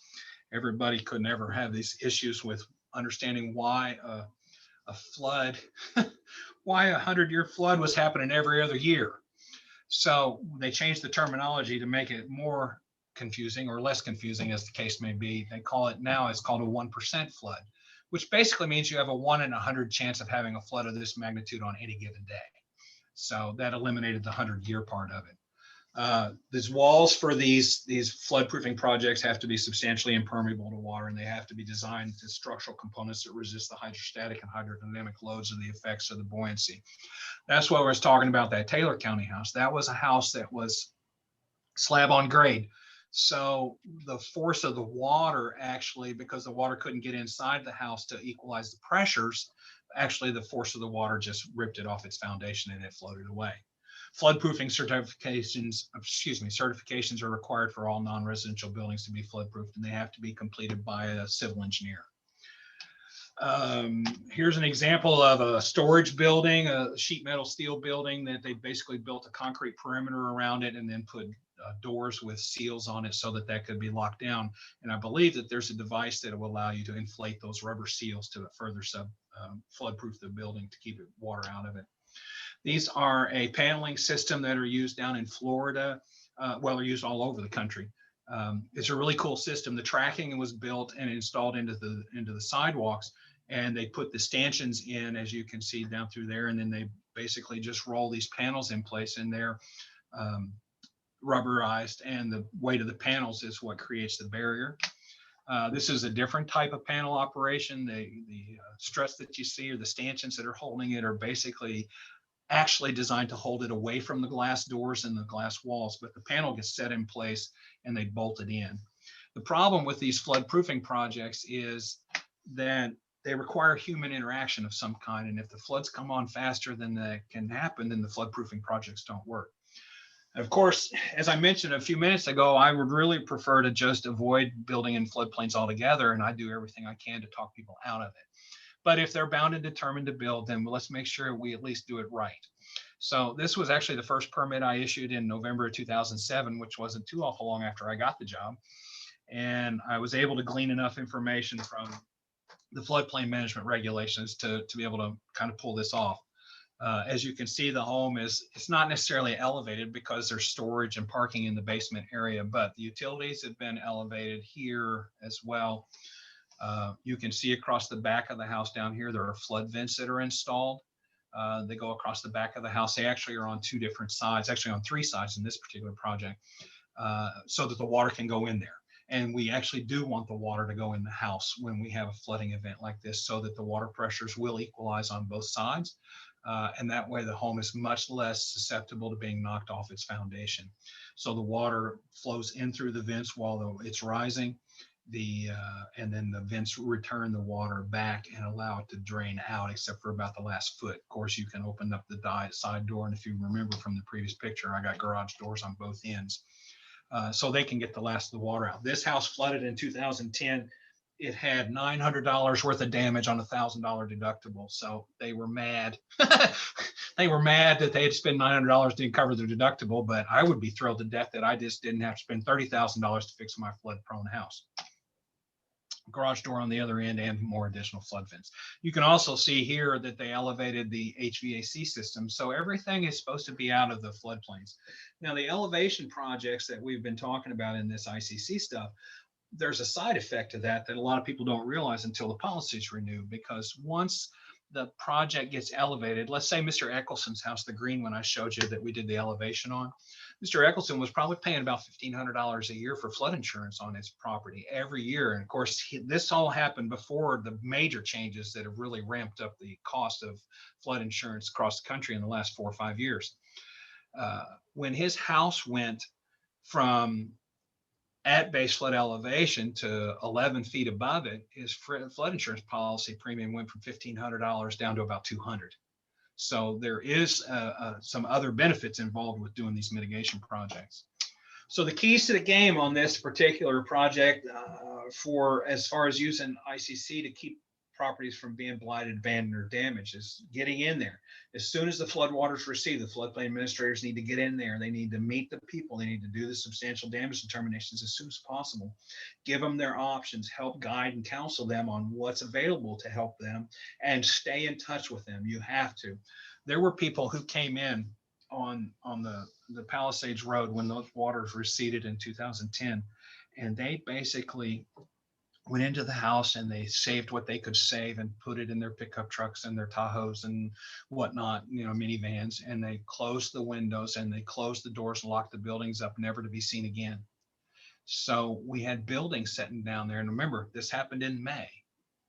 In June, the weather temperatures obviously start getting crazy. So now I've got waterlogged homes that are now going into foreclosure because these people have walked away from the projects, that have been locked up for a year with no ventilation and no fresh air and nobody in there to mitigate them against, any of that kind of stuff. So those properties became foreclosures that were turned around and sold for bargain basement prices by the banks to get them off their rolls. And people moved into those homes, and they're full of black mold and they're full of those other things. But once all that stuff happened and I couldn't get access to them anymore, there was anything we could do to stop it. So being involved and getting in there and working with the people is extremely important, and it'll save problems down the road. I'm talking about health effects and things like that. So one of my favorite things lately on the Today Show, Al Roker and some of the other big national meteorologists are promoting something called Turn Around, Don't Drown. I'm sure you guys have all heard that, right? That was actually an initiative that was created by the Association of State Floodplain Managers several years ago, but it's really taken on some prominence recently. And it's extremely important because you don't know what's underneath that water when you drive across it. It may only look like there's 4 or 5 inches of water there, but there could be a hole like what you see here, or what that guy didn't see there when he tried to drive across it. So turn around, don't drown. It's not just a catchphrase. It's something to save your life. And I do take this job very seriously now. I still don't get any more money for it than I did, but I do take it very seriously. And of course, there's always other flood hazards that you can have to contend with. So anybody have any questions on that?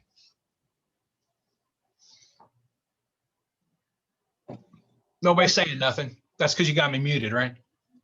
I have a button push. No, no one has any questions. Do you Okay. wanna- All right. wanna- We do need to take 5 minutes. I need to go to take a 5-minute break. Okay. Can we do that and start back up about 1:45? And we'll do this last section and I'll have you guys out of here no later than 2:30. That'd be good?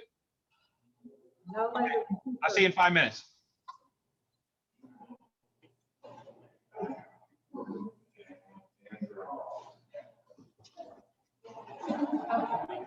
Thank you.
Hey,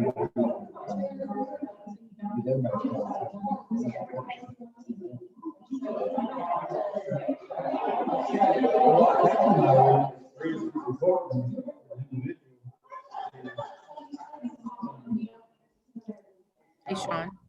Yeah. I have a 2 o'clock meeting. Mhm. So if you wrap up and I'm not on here, that's why I'm not answering you. Okay. Good job. Well, it's kind of strange because nobody asked no questions. Yeah, but they're engaged. I can see them laughing a little bit, but Yeah. okay. All right, well, let's get them rolling back up there. Linda, are you around?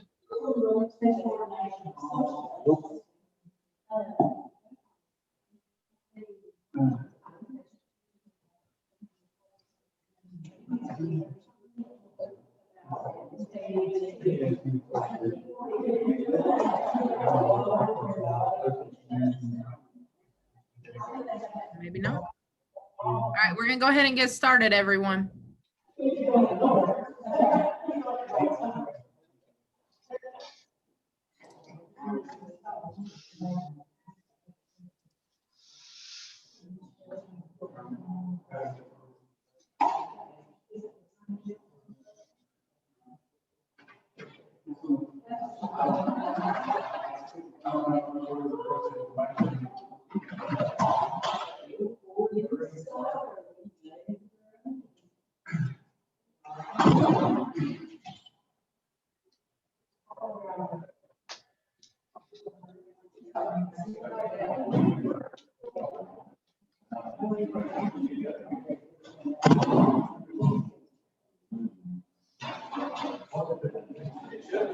We're coming now. I'm trying to get more. Okay.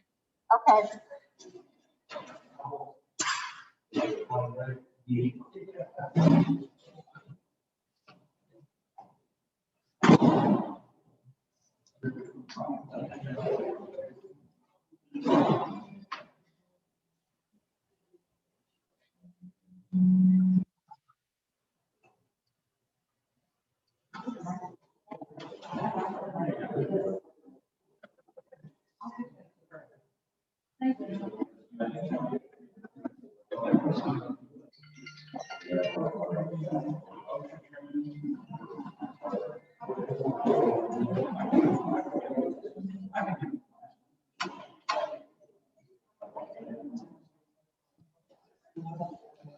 All right, everybody back?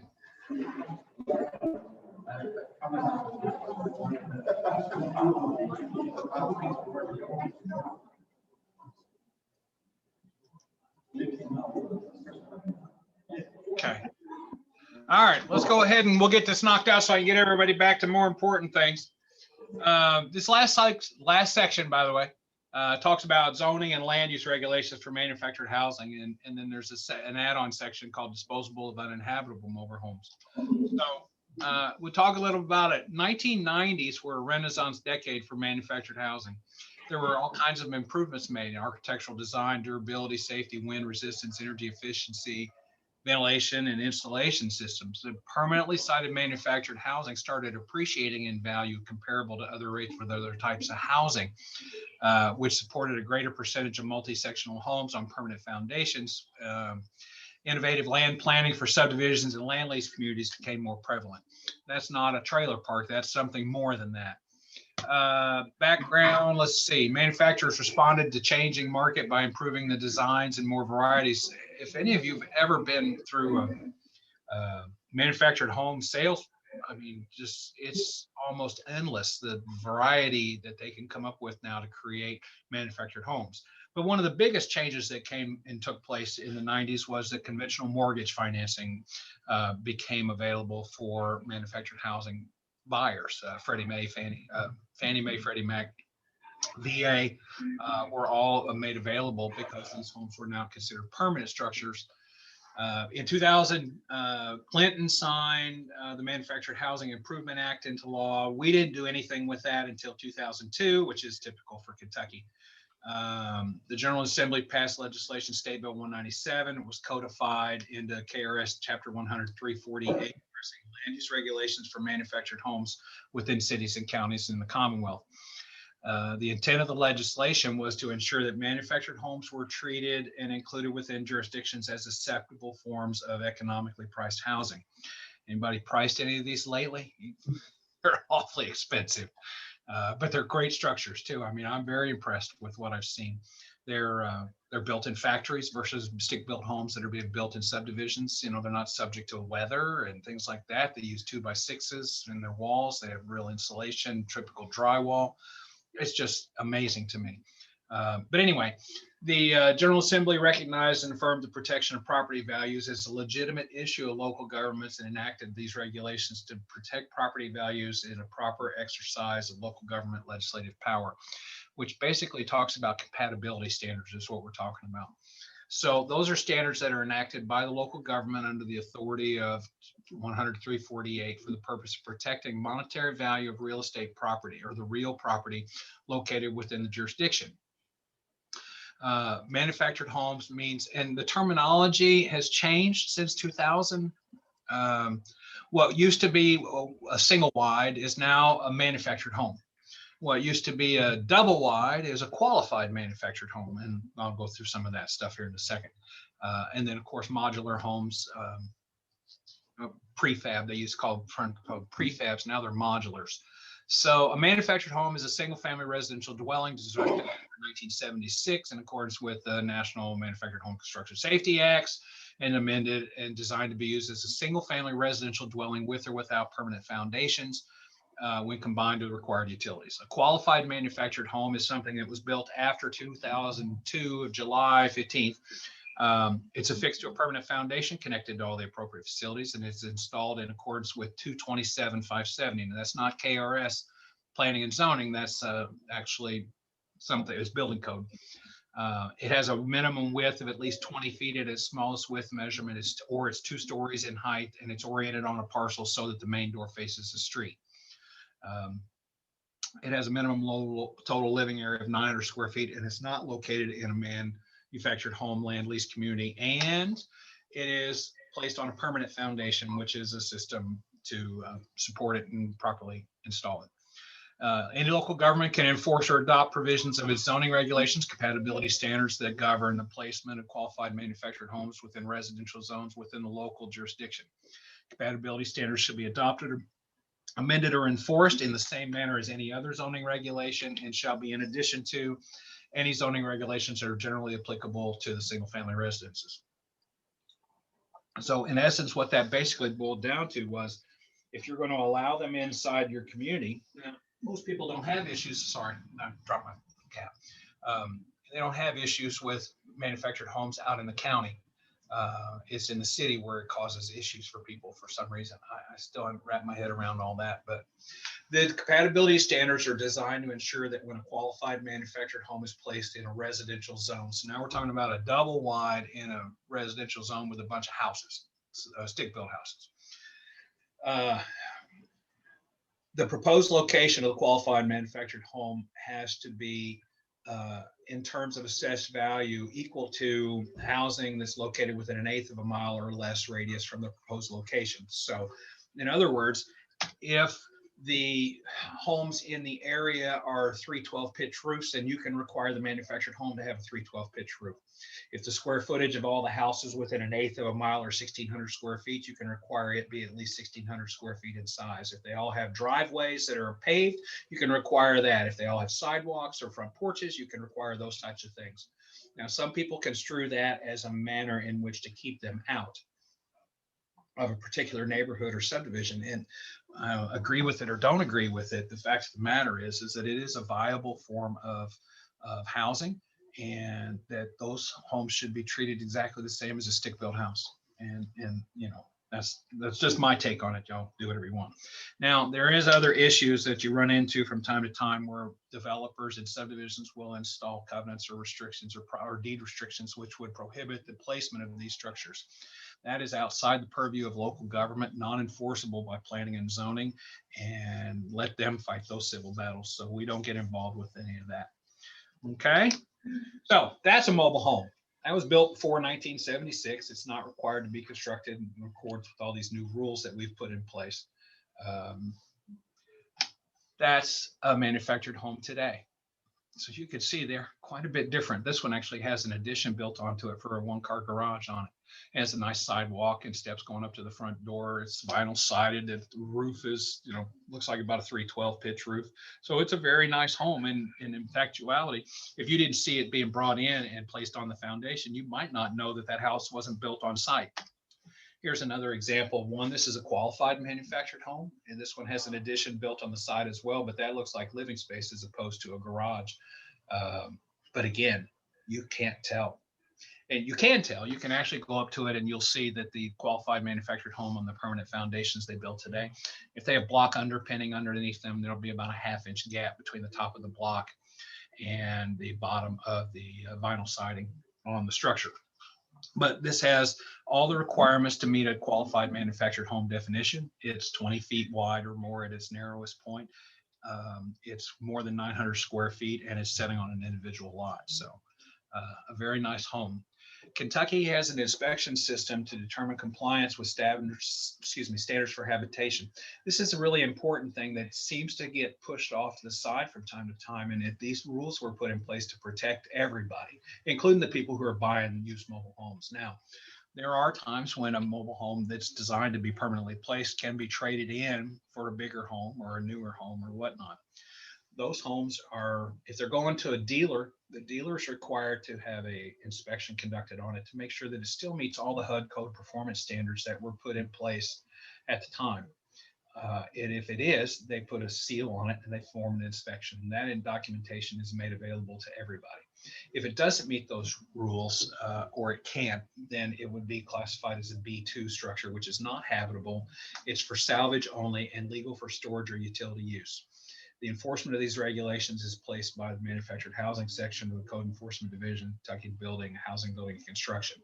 So basically, when somebody comes to us and they want to bring in a used unit, we would ask for a copy of the inspection report showing that the home has been done.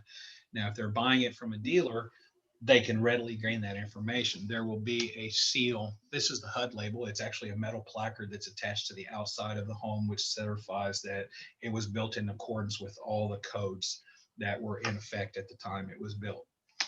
The Class B1 seal is required to prior to sale or use as a dwelling of previously owned manufactured home or mobile home transported into Kentucky before July 13, 2004.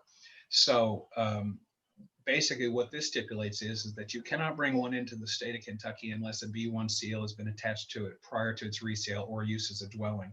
That B1 seal, as I mentioned, it's either inspected by the dealership and it's placed on the structure. It's usually around the door, the main door to the house. It's a laminated Mylar gray sticker. It's a silver sticker, I should say. It's got the outline of the Kentucky. I'll show you a picture of it in a second. But it basically stipulates that this home is safe for human habitation. The B1 seal is also required to be expected before that you cannot sell, rent, or lease the unit as a dwelling in the Commonwealth for any previously one that does not bear a B1 seal. So if it doesn't have the seal on it, it can't be sold. It can't be placed on a piece of property, and it would receive the B2. Now this is a B1 seal. It's about, I don't know, 3 by 3, something like that.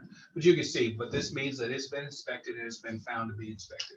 If the person or a property owner is buying a used unit from somebody directly and they're going to move it from one property to another, it still has to be inspected, but the state has manufactured housing inspectors who will come out in the jurisdiction to do these inspections to make sure that the thing is done. We require them to do all of this stuff prior to even issuance of the building permit, because if the structure doesn't have the inspection sticker on it, one, I can't do the permit anyway. Two, we don't want people buying manufactured homes that are going to be unfit for them or unsafe for them. So let's get that stuff figured out before they buy and solve that problem going into it. Salvage seal is the B2 seal. It looks just like the other one, except it's red. As you notice also, these things are serialized.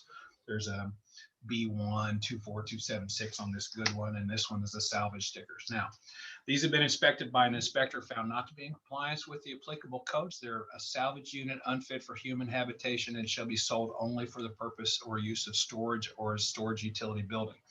That's problematic.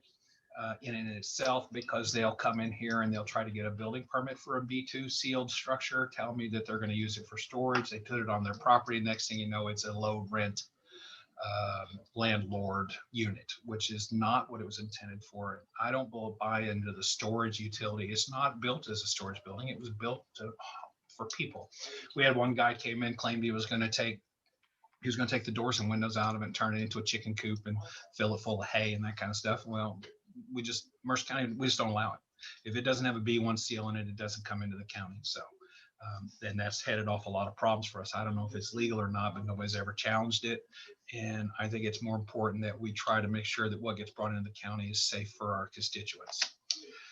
Now, there are some checks and balances that are in place to help keep those kinds of things from happening. As many of you know, it's not uncommon for a mobile home or a manufactured home to be sold at noon on Friday, brought in Friday afternoon at 6 o'clock after we've all gone home, and be up and operational by Monday morning before we come back to work. The 227.570 sections of the KRS require that these installations have to be performed by an installer who's certified under the provisions of 560 in accordance with all these ANSI rules and things. So the unit has to be inspected. If it's used, if it's new, it doesn't, regardless of the case, it still has to be installed by a certified installer. The installer puts a certification, as you see, it's another Mylar sticker. It's also serialized so that they just can't be throwing them out anywhere.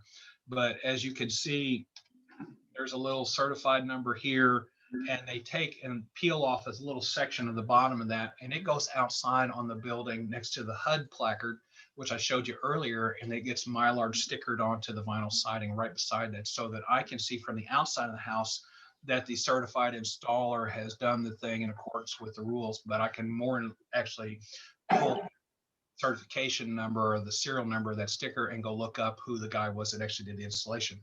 That sticker is required to be installed on the inside breaker box panel in the house, wherever the utility room, wherever the main circuit panel is for the house. It has to go on the inside of that door. And the reason that it has to go inside on that door is because the electrical inspector by law is prohibited from doing inspections and signing off on the certification of the electrical work without that seal being prohibited or being provided. So no electrical inspector, as you can see in the red parts, he can certify unlicensed or unlawful electrical inspections. He cannot certify or inspect an installation where the manufactured home or mobile home where the certified installer seal is not present, nor can he certify his electrical installation if there's not a B1 seal on the unit. So all of those things are put in place to protect each other, and the electrical inspector becomes your checks and balances to make sure that this thing was installed properly. State Bill 109 passed in 2004, which prevented previously owned old and unfit manufactured housing from being brought into Kentucky. Unfortunately, those regulations were put in place by our surrounding states much quicker, and people started using Kentucky as a dumping ground for these old worn out units. So when these new units came in, or these used units came in from other places, they had to be re-inspected and brought up to standards for a B1 seal. Otherwise, they wouldn't be allowed to be brought into the state. Here's an example of a modular home. This home is actually built. Does anybody know the differences? I guess I'll just share it with you since nobody can ask questions anyway. Manufactured homes and qualified manufactured homes come in on steel frames with tires and a tongue, just like you see them going down the road all the time. Everybody sees them. They get placed on top of a permanent foundation. The tires are taken off, the axles are taken off, the tongue is removed. They build a concrete block foundation on it, but the steel stays underneath of it. The qualified manufactured home, exactly the same, except they do it twice and then tie them together. Modular homes look like double wides when they come transported down the road. The difference being that the foundation is actually prepared in advance and a sill plate is installed on top of it. When this modular home arrives on site, a crane is used to lift it off the steel subframe of the trailer, and they lift it off and actually mount it to the sill plate on the house, and it becomes a permanent addition. Then the steel, the tires, the tongue, it all goes with the truck when it leaves. So that's basically the differences between the two. Here's the qualified manufactured home with an addition for a patio on the side of it. This is a standard double wide that most people see these days, or a qualified manufactured home, but it's 20 feet wide as the door faces the street. It's got nice sidewalks and you know, that kind of stuff. Here's one in Louisville. It was part of an urban renewal project. This is actually a qualified manufactured home. It's more than 900 square feet, but it's 2 stories tall. And you really literally have to walk up to it and look at the foundation to determine that that wasn't a shotgun house that was built in the 50s. Somebody remodeled to make it look as nice as it looks today. So it's pretty cool stuff. So now that we've got them set up properly, what do we do with these old, rundown, and dilapidated ones? Oh, there's that word again. I know everybody has them in their counties. They're everywhere in the state. So what I'm talking about now are the old ones that have just been, you see them on the sides of the roads as you're driving somewhere else, and it's got ivy growing through the windows. It's been there forever. It's an eyesore that needs to be cleaned up. So this kind of talks a little bit about it, and I'm not, quite honestly, very well versed in it. I'm still learning how to use some of the things that are in here to try to help get these kinds of properties squared away. But the intent here is to get rid of these derelict structures that, you know, they should have been taken out 30 years ago, but they're still there. What we're really going to talk about is trying to figure out ways to remove and minimize the costs involved with it, at least as far as the governmental entities go.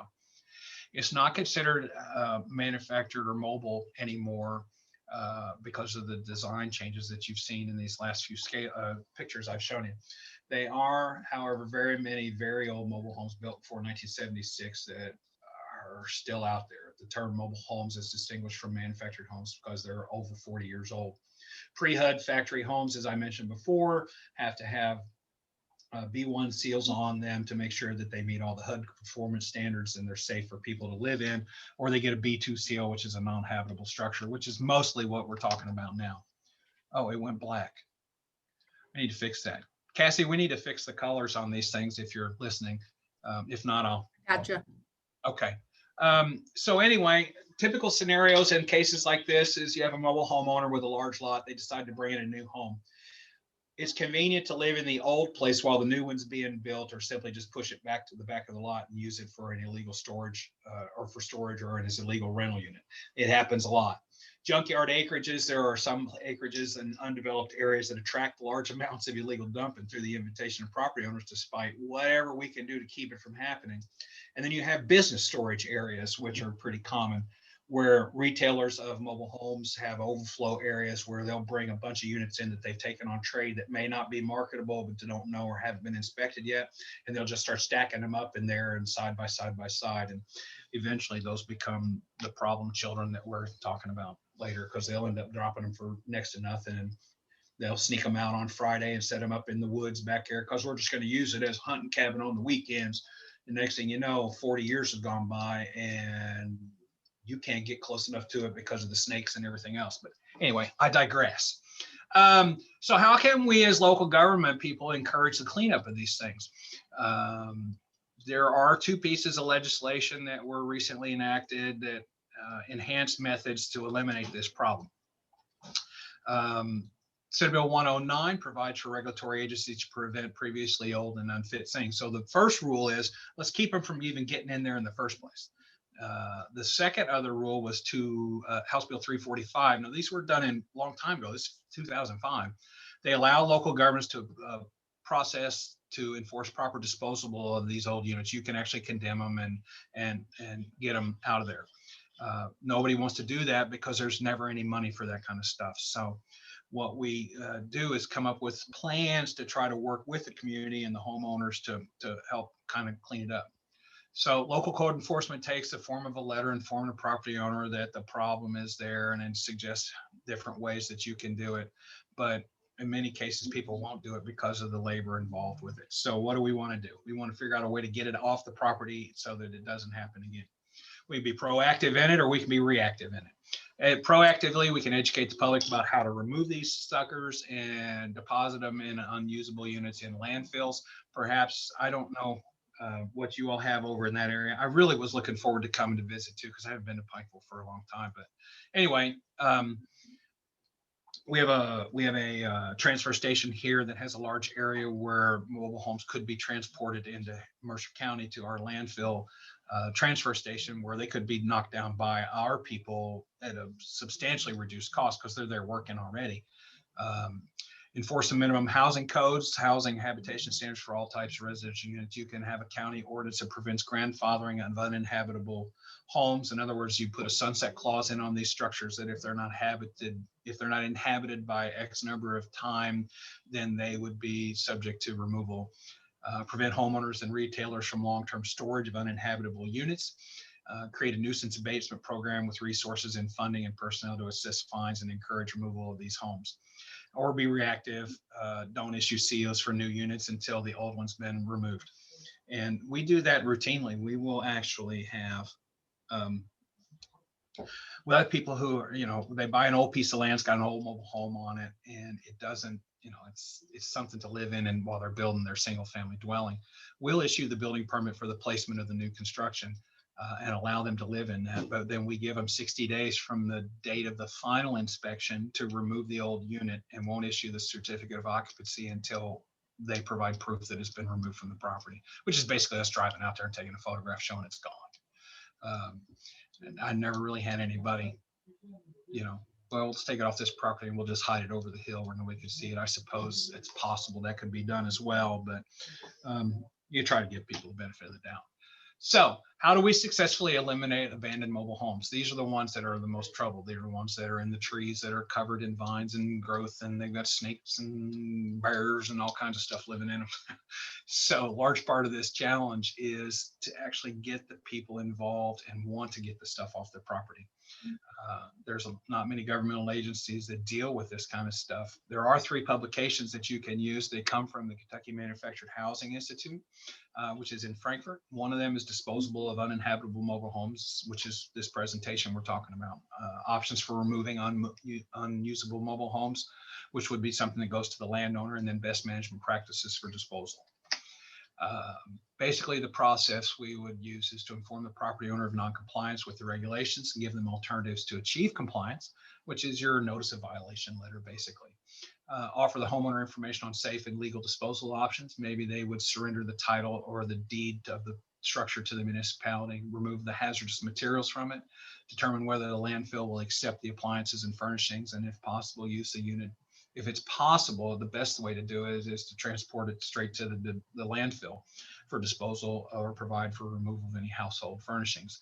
You can also determine whether or not it would be best to dismantle it on site and transport it to a landfill via dump trucks or 30-yard containers, whatnot.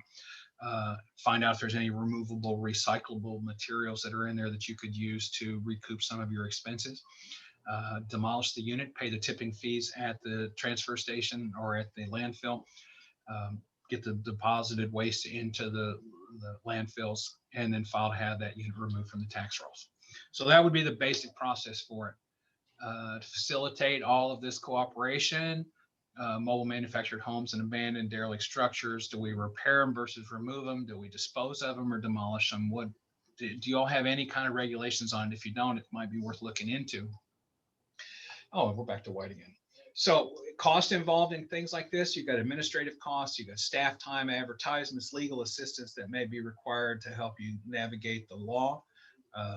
If there's hazardous materials in some of these older units, and some of these older units do have some hazardous material in them. Some of them have, there's actually asbestos and, piping that's not made out of copper that might have lead-based and stuff in it. Maybe some of those old ones might actually have lead-based paint. I mean, seriously, some of them are ancient.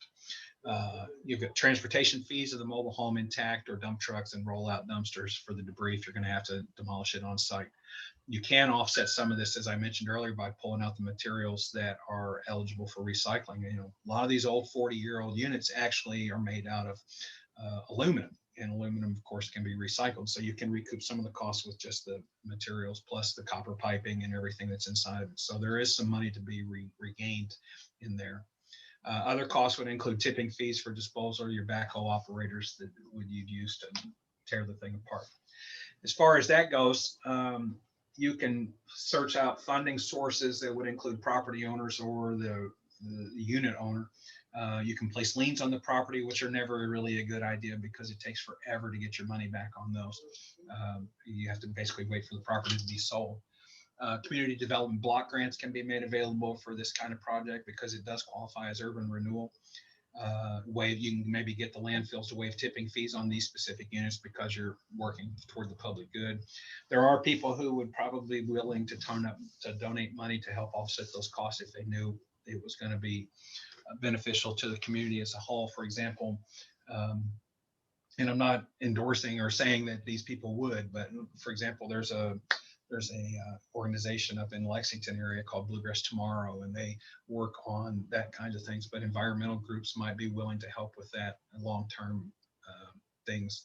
Sale of recyclable components, and then of course you can piggyback your advertising or notification on other existing medias, for example, Facebook, Instagram, Twitter, things like that, where you can help to gain support and assistance in trying to work on these projects.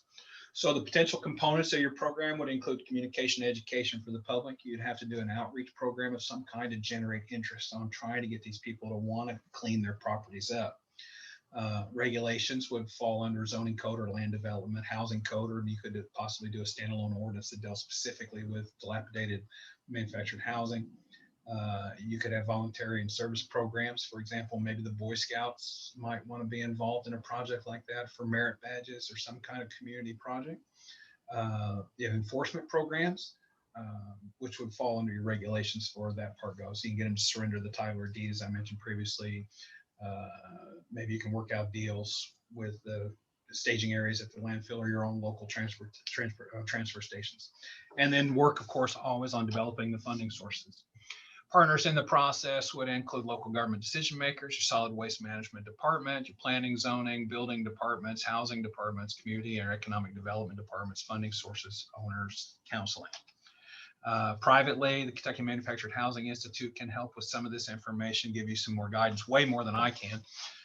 Recycling or salvage companies, perhaps there are people might be specialized in doing that kind of work that might be willing to do it on a contract basis with you. Manufactured home transporters or waste haulers. And then of course, retail sales lot and landless community managers might be helpful to help with trying to figure out how to get rid of some of this stuff. Questions? I know you're not going to have any because it's up 2:17. So everybody must be ready to go. You are done with me. I've run out of things to talk to you about, but I am very happy that I was able to at least virtually be there with you today and share some information. Hopefully you can take something from what I've shared with you today and apply it to what's happening in your municipalities. And thank you very much for agreeing to be planning commissioners and board of adjustment members and elected officials, because it's very important what we do. People don't really give us the credit we deserve. Not that that would ever not happen, but in actuality, as a staff member, a person who works for local government, I'm always appreciative of people who want to take the time to learn to do their jobs better. So thank you so much for that. I appreciate and ask for your apologies on the, or garner my apologies for not being there in person. I'll make sure that never happens again. So that's it. Linda, you're done with me. Well, Sean, thank you for stepping in and doing everything. We missed not seeing you in person, so hopefully we'll see you next time. Yeah, you might want to remind me too. All right.